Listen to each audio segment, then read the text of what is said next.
Yo, what's up guys? It's Jezreel. Welcome to my channel. Today we are doing a beginner boxing tutorial. Perfect para sa mga gustong mag-start, whether pang fitness, pang self-defense, or para lamang ma-improve ang kanilang discipline and form. So kung ready na kayo, let's start off.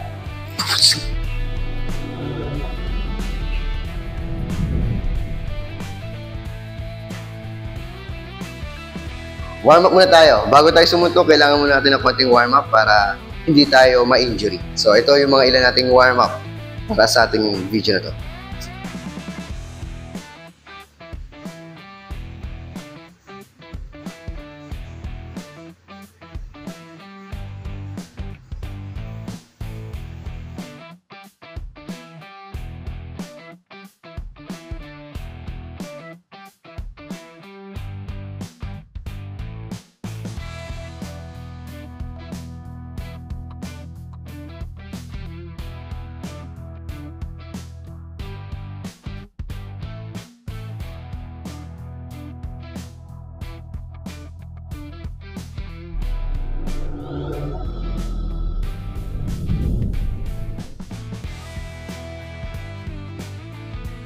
Alright, para naman sa ating boxing stance.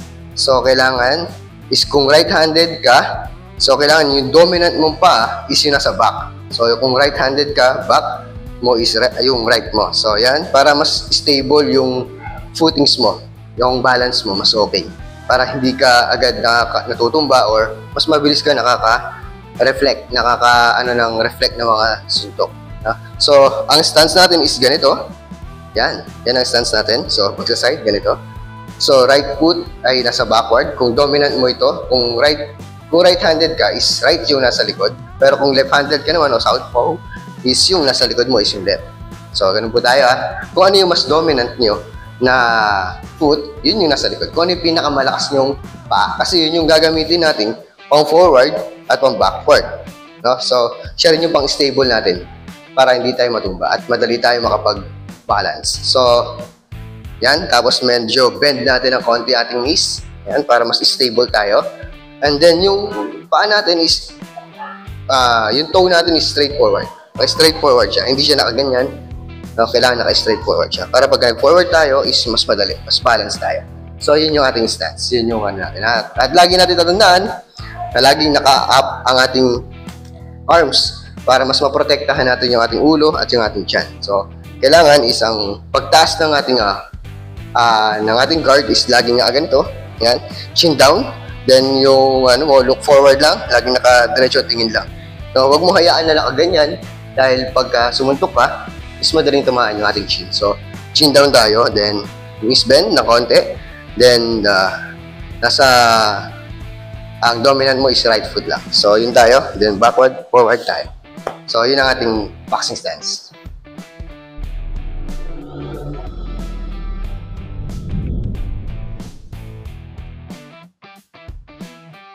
Okay, ngayon naman is tukuyin naman natin yung 6 punches, yung 6 basic punches ng boxing. So, isa-isayin natin to.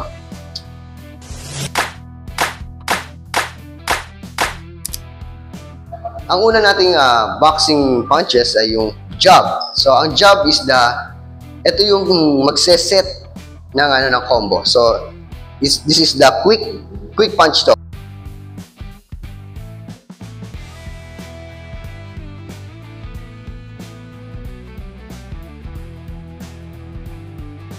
So, pag sumusuntok tayo ng jab, ganun So, kailangan nakatago pa rin yung natin. So, 1, yan.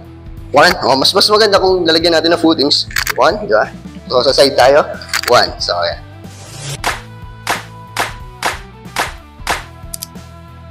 The number 2 is the straight punch. Ito yung power punch kung tawagin. So, ito na yung ang dominant mong kamao yung gagamitin mo. So, yung pang jab is yung ating pang set kanina, yung ating number 1. Then, yung number 2 natin is yung straight punch. So, ang ating straight punch is ganito.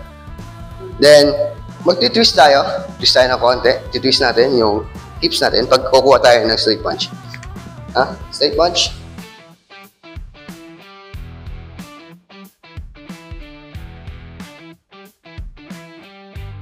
Okay? Ha? Kuha tayo.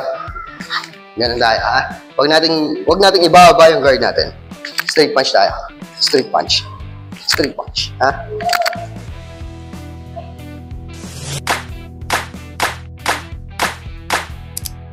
So, sa ating 3 and 4, ito yung left and right natin na hook punch. So, pag gagamit tayo ng hook punch, kailangan natin pa rin ng twist ng hips natin para may force tayo. Yung parang ganito. Diba? Twist tayo. Twist. Twist.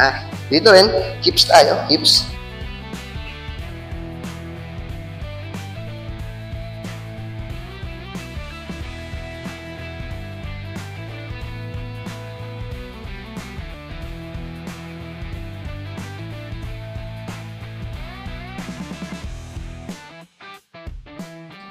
Hips. Okay, ready? So, ganito siya. Sa left hook. Yan. Left hook. Yan, sa right hook.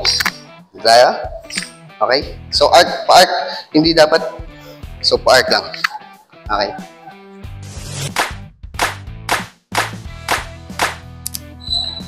And punches naman na 5 and 6, which is the uppercuts. Dalawa yun. Parang katulad kanina ng sa left hook and right hook natin. So, ang uppercut natin is yung left hook, left uppercut, then the right uppercut. So, ang pagkuha ng suntok ng uppercut is kailangan manggaling din sa baba, no? Ang force natin is like this, di ba? Kukuha tayo ng left uppercut, is bend na konti, then upper. No? Then, upper. Sa right naman,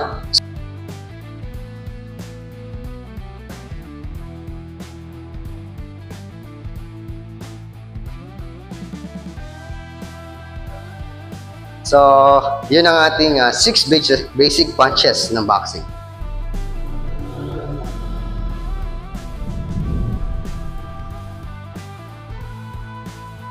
Basic footwork. So, ito ay basic lang naman. So, hindi natin aaralin yung iba. So, basic lang tayo. So, ang basic footwork natin is yung forward and backward. No? So, para sa forward is kailangan itutulak ng right foot mo yung buong katawan mo. So, parang ganito. Forward. Then, sa pag backward naman, ang magtutulak naman sa ipabalik is yung nasa front mo. So, backward. No? Forward, backwards. Yeah? And sa side naman is very light lang. Yan. Kung tawagin to is L. No? So, pero very light lang. Very light lang. No? So, move. Backward. So, yun yung ano natin. Para sa sekreto sa mobility natin, no? Para mabilis tayong makakilos, mabilis tayong makagawa ng offense at defense. So, yun, aralin lang natin ng konti is yung forward, then yung backward, then side, no? So, yun lang muna yung ating basic footwork para sa mga beginners.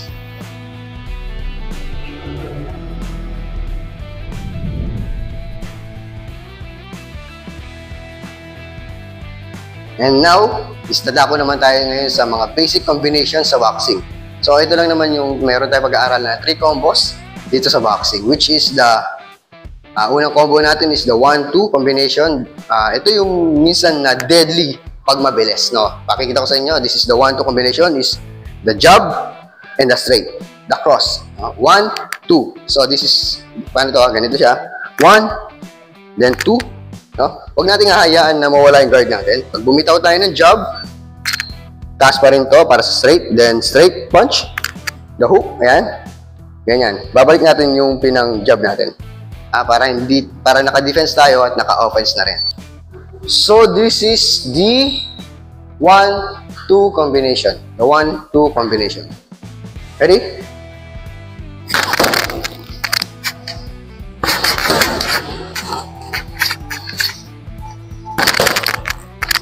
And now is the second combo, which is the 1-2-3 combination. Ito yung jab, straight, then yung hook. No? Jab, straight, hook. No? Jab, straight, hook. So, ito yung combination na magandang pang-set. No? Okay?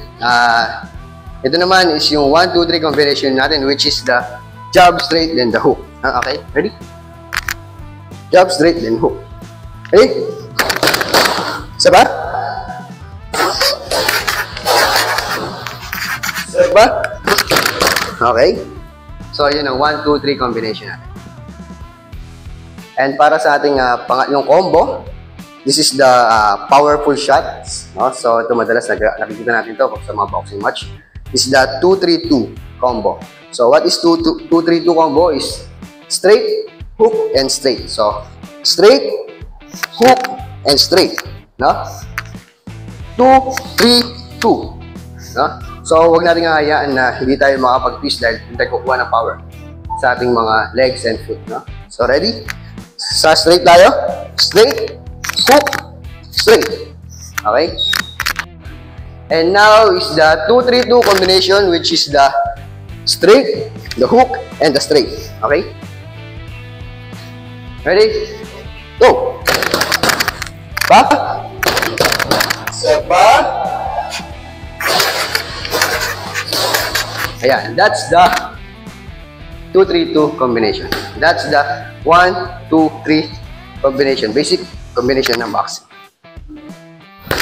Nice workout, guys. No, natutunan natin ang ilan sa mga basic punches, combination, footwork ngayon. No? So, kung gusto niyo pa ng mga ilang tutorials, i-comment niyo lang sa atin. And huwag niyo kakalimutan na i-like, share, and subscribe ang ating channel. No? Stay consistent, train smart, and see you sa round 2.